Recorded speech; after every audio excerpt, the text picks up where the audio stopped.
So this is slightly odd news. Sony have reportedly ordered a remake of The Last of Us. What's behind that decision? In some sense, it's obvious. The Last of Us was an extremely successful game, and Sony are just carrying on the modern trend of remaking old properties with an already established cachet and fan base, rather than doing the harder thing of cultivating an audience for new ones. Some gamers who never played the original may buy the remake off the back of all the buzz about the first game, and some fans of the original will buy the remake possibly out of excitement for how the property will be reinvented, and others out of sheer curiosity for how it will compare to the original. The new HBO series will of course attract a new audience in its own right, full of people who may never have played the original games, so the remake, with all its updated features, may be enticing to that crowd. This move does raise a number of other questions though.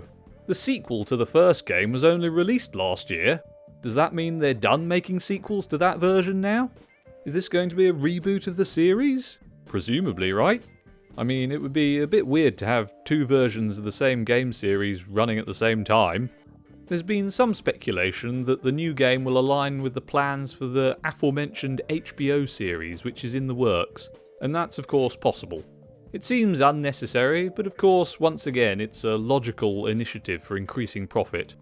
Now, this is quite surprising, honestly, but something which, as far as I'm aware, hasn't been broadly discussed yet, is how this decision could relate to the polarised consumer reception to The Last of Us Part 2.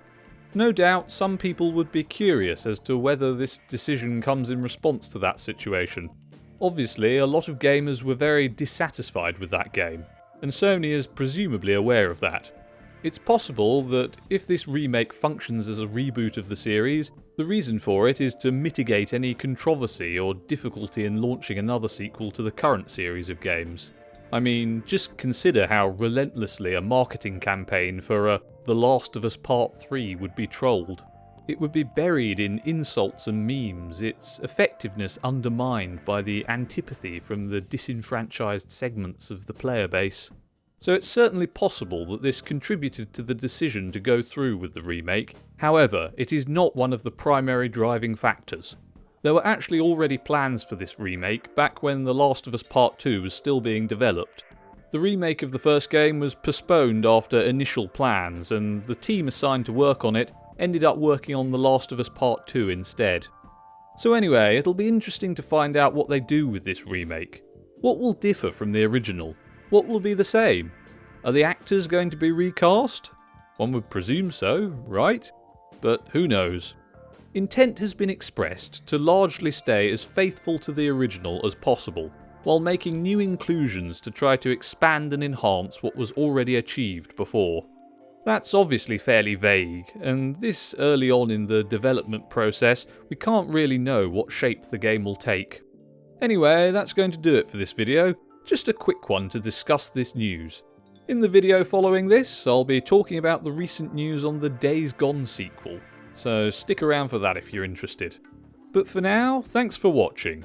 Leave a like if you're feeling generous, subscribe for more gaming videos, including Let's Plays and other gaming topic discussions, and click the bell end to receive alerts when the next video is posted. Thanks for watching, see you next time.